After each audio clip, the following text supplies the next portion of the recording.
Hello YouTube! I am filming this video very late. Not gonna lie, I had a really rough start to November. Not gonna go into why, but it's really held back my productivity for a few days. And also, I'm trying to do NaNoWriMo this month, which, am I crazy? So yeah, I've had lots of things going on. I've been trying to catch up on my reading. I am 7 books behind on my Goodreads goal currently. And I'm also doing Nano. By the way, if it ever sounds like there is a hunt going on outside, that's because I'm filming on bonfire night, or Guy Fawkes Day. So if there's an occasional bang outside, it's probably just fireworks. So of course, today I'm going to talk about all the books I read in the month of October. I read 9 books in the month of October, but in all fairness, many of them were graphic novels. I mentioned this in an earlier video, but I've been dealing with a huge reading slump in the month of September. So October was all about recovering from that. So without further ado, let's talk about some books. So the first book I finished in the month of October was Vicious by Ve Schwab. This book is about 2 college students, Victor and Eli, and they set out to collaborate on a project to discover how superpowered beings, or extraordinaries, EOs in their world, how they get their powers. And they succeed, but with disastrous results. Years later, they are arch enemies, and Victor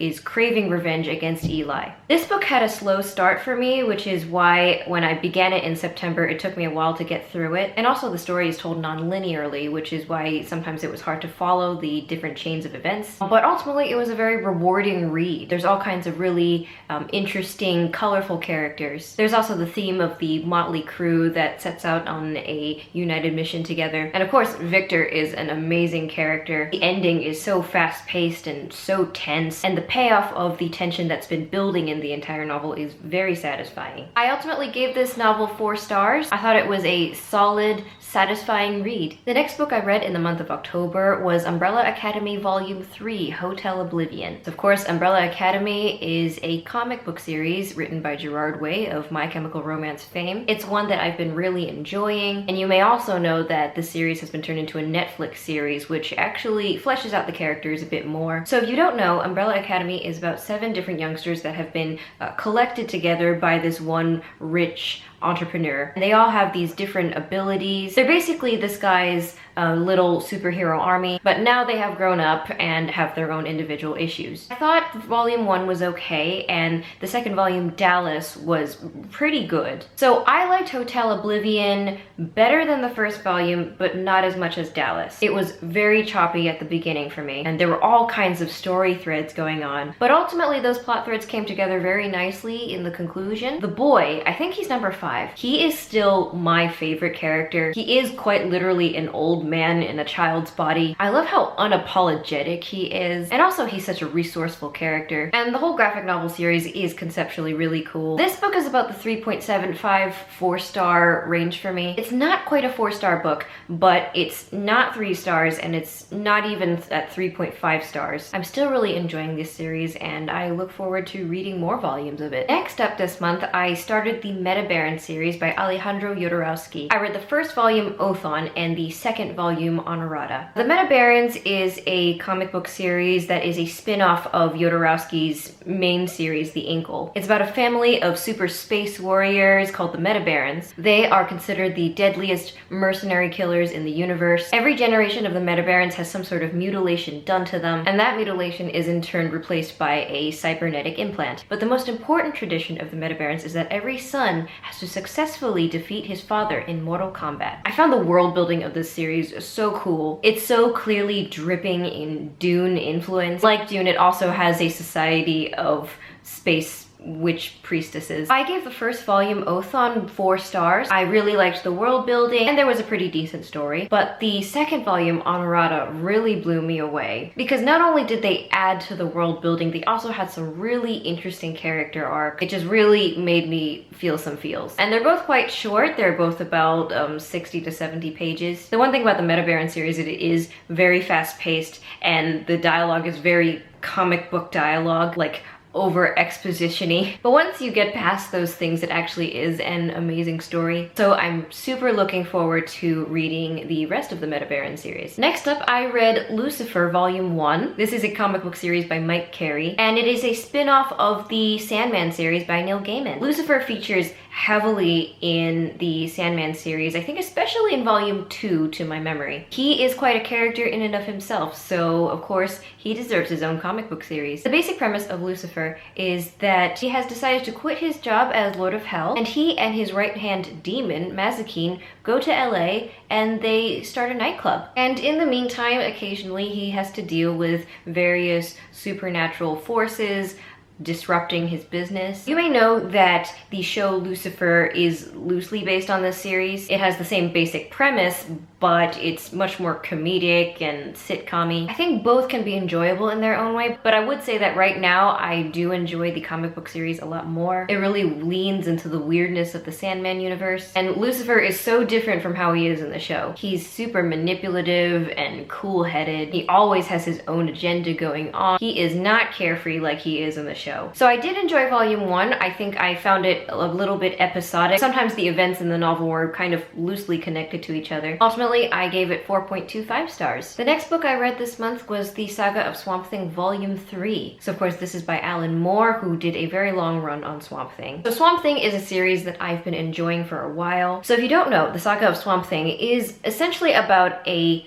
man who is a plant. It's a plant creature who has acquired the human consciousness of a man who died in the Florida swamps. So essentially, he's a plant who's convinced of being human. So Swamp Thing is very deeply connected to something he calls the green, which is basically all of nature. He can insert his consciousness into nature, he can make things grow, he can move mountains if he wants. If his body dies, he can sprout a new body in a different location. And this was the volume where he really leans into that power and really comes into himself. And that was just an amazing thing to see. Also, there's an interesting twist on vampires in this volume as well. Also, this featured the first appearance of John Constantine, which I was so excited about. I also started reading the Hellblazer series this summer, so of course I was so happy to see John Constantine. And so many events that were referenced in the first volume of Hellblazer made so much more sense after I read this volume of Swamp Thing. So yes, this was a very satisfying read. 5 stars from me. And then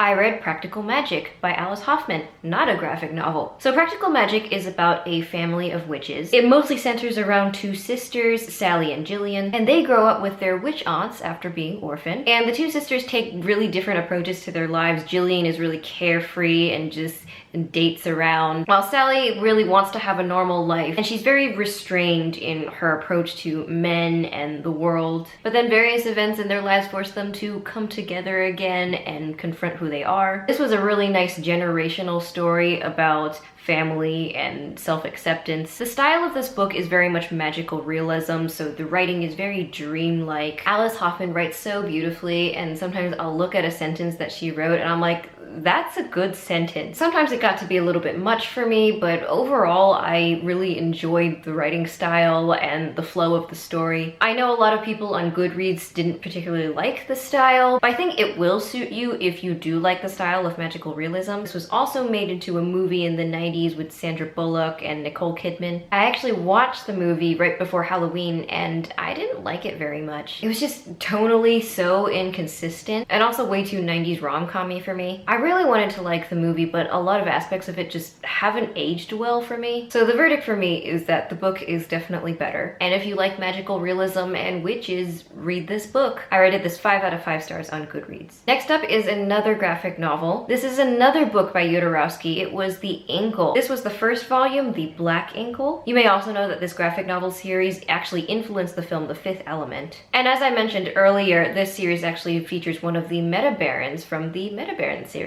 So basically, the main character, John Defoe, comes into possession of an artifact called the Incal. And basically, when you consume the Incal, it makes you the best, most awesome version of yourself. Essentially, it makes you really enlightened as long as you have it in your system, which is kind of like the spice melange from Dune. So again, I really liked the world building in this book. Jodorowsky never fails to deliver on world building. He always comes up with the craziest things and just makes them work. My only complaint would be that I haven't really connected well with the characters. Like the Metabarons, the dialogue is very comic book-like, so I didn't mind very much with the Metabarons, but in this story, it took me out of the book, and it kept me from connecting with the characters very well. So ultimately, I rated this 3.5 stars. I do plan to read the rest of this series, though. It was still a very entertaining read. And the final book I read in the month of October was Two Dark Reigns by Kendar Blake. And this, of course, is the third volume in the Three Dark Crowns series. If you have been watching my channel for a long time, you've heard me talk ad nauseum about the Three Dark Crowns series. It's about an island queendom where every generation the queen gives birth to 3 triplets. And each triplet has a different magical power, which places them into 3 of the major magical factions in the island. And when the triplets hit age 16, they have to fight to the death, and one of them becomes queen. So this book absolutely blew me away. It started out a bit slow, but it's always like that first episode of each season of Game of Thrones where everyone's being set up into their different places. So without giving away too much, the second book ended at a place where we could have ended the story. Everyone's fate would have been a bit more open, but still you could have ended the series. So I was interested what would happen in this book. And we see that not all is really well after the events of the last book. There's a new magical danger on the island. There's also a side queen-making plot that I wasn't really a big fan of in the beginning, but actually became much more interesting and important later. And of course, you really want the best for everyone. You really do sympathize with everyone because the characters are so rounded and you're not really on anyone's side. Of course, Catherine is still my favorite. She really got a raw deal in the first couple books and I really wanted things to turn out well for her. And of course, Arsenault is messing things up as usual. She's probably my least favorite of the sisters. So many people just mess things up in this book and it just frustrated me so bad. But not in a way that I thought the book was bad. It was more in the way that the characters were who they were and the decisions they made sense and made for a good story, but in such a way that I was frustrated. The ending is just... That ending is just... Someone has just made a major mistake with one of the characters. When I finished this book, I just really couldn't believe what had happened. I just lay in bed and I was like, what just happened? Oh, it's just chaos all around right now. And like, I really need to read the next book. So you may not find this surprising, but I rated this 5 out of 5 stars on Goodreads. So those were the books that I read in the month of October. Like this video if you liked it. Remember to subscribe if you liked my content. In the meantime, you can follow me on Twitter and Goodreads. I'm going to be posting another video soon. It's going to be my TBR for Tome Topple Readathon. So I know it's bonfire night, so I hope you're having or had at this point a great bonfire night. Remember to take care of yourself, and I'll see you in my next video.